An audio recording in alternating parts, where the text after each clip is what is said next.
एक छोटी सी कहानी सुनाता हूं एक ब्राह्मण देवता की। उनकी आदत थी, जब भी उनके घर में कोई नया सामान आता था, नया पकवान बनता था, सबसे पहले भगवान को चढ़ाते थे, उसके बाद घर वाले उसका इस्तेमाल करते थे, उसे खाते थे। ब्राह्मण की पत्नी इस बात से चिढ़ती थी कि आपकी क्या आदत है, हर बार आप पकवान भगवान को चढ़ाते हैं, हर बार आप वहां पहुंचते हैं, कभी कभी हम भी पहले खा सकते हैं।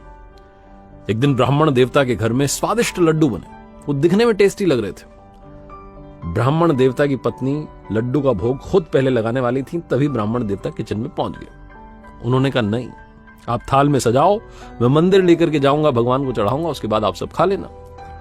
ब्राह्मण की पत्नी को बड़ा गुस्सा आया। उन्होंने कहा, अच्छा ठीक है, यही बात है तो आज यही होगा, आप थाल लेकर के जाओ और आज भगवान को खिलाए बिना, भगवान को भोग लगाए बिना वापस मत आना।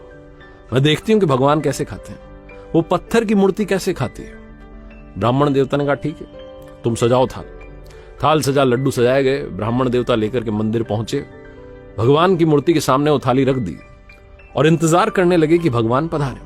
भगवान से प्रार्थना करने लगे कि आज तो बात जो है मेरी इज्जत पर आ गई है, आज तो बात जो है मेरी भक्ति पर आ गई कि मेरी भक्ति में कितनी शक्ति है, आपको आना पड़ेगा, आपको भोग लगाना पड़ेगा।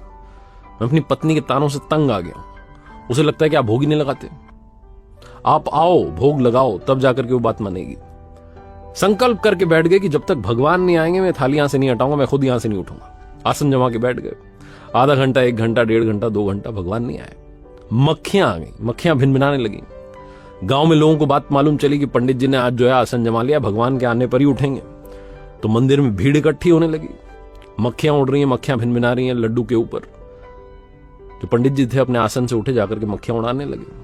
गुस्सा आने लगा कि ये क्या हो रहा है। वापस आकर बैठ गए तो चींटियों की लाइन लग गई, चींटियां आ गई, उन्हें भी भीनी भीनी खुशबू आ रही। उन्होंने कहा, चलो लड्डू खाते हैं। पंडित जी उन्हें हटाने लगे। कुत्तों को भी सुगंध आने लगी, उन्होंने भी मंदिर के बाहर भीड़ इकट्ठी कर ली, भौंकने की आवाज आने लगी। जो भिखारी थे वो भी इकट्ठा हो गए कि चलो भैया, आज तो प्रसाद मिलेगा बढ़िया सा।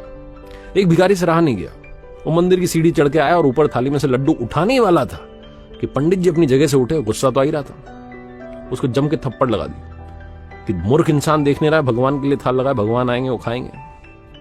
भिखारी भी डर के भाग गया। शाम होने को आई, रात के 8:30-9 बज गए, लेकिन भगवान नहीं आए। लोगों की भीड़ भी कम होने लगी कि ये तो कुछ नहीं होना है, तो ऐसे ही चल रहा है। पंडित जी को गुस्सा आया, थाली उठाई, मंदिर के बाहर निकले, सीढ़ियों से उतरे और जमीन पर ले जाकर के सारे लड्डू गिरा दिए और बड़बड़ाने लगे, कितने दिनों से प्रार्थना कर रहा हूं, सेवा कर रहा हूं, भक्ति कर रहा हूं, आज मेरी बात मान लेते क्या चला जाता, अब घर जाऊंगा बीवी सुनाएगी। जैसे ही घर में पहुंचे, पत्नी तैयार थी ताने लेकर के कि देख लिया, खा लिया भगवान ने, पूरा दिन बर्बाद कर दिया, मैं पहले खा ली थी, क्या चला जाता। बहुत सारे ताने सुनाए। पत्नी सोने को चली गई, पंडित जी भी सोने को चले गए। स्वप्न में भगवान पधारे और भगवान सपने में जब दिखे तो कहने लगे कि आज क्या कर दिया, तेरे लड्डू बहुत अच्छे थे, बहुत स्वादिष्ट थे, लेकिन इतना इंतजार क्यों कराया। तेरे लड्डू खाने के लिए पंडित जी मुझे कभी मक्खी बन के आना पड़ा, कभी चींटी बन के आना पड़ा, कभी भिखारी बन के आया, लेकिन तुमने हाथ नहीं लगाने दिया। रात में जाकर के वो लड्डू ताजा नहीं रहे, मुझे खाने पड़े, वो भी मिट्टी में गिर गए तो उन पर मिट्टी लग गई थी, पहले ही खिला देता। जैसे ही भगवान ने ये सब बोला, पंडित जी की आंख खुल गई, सपने से भी जाग गए और जो वो भ्रम था उनके आसपास जीवन में, उससे भी जाग गए, वो भी टूट गया। उन्हें समझ में आ गया कि हर इंसान में, इस धरती पर हर कण में भगवान है। मुझ में राम, तुझ में राम, सब में राम समाया, कर लो सबसे प्यार, जगत में कोई नहीं पराया। ये छोटी सी कहानी यही सिखाती है कि मदद करते चलिए, मुस्कान बांटते चलिए, हर जगह ईश्वर है। अगर आप भाव से उन्हें मानते हैं तो आपके आसपास है।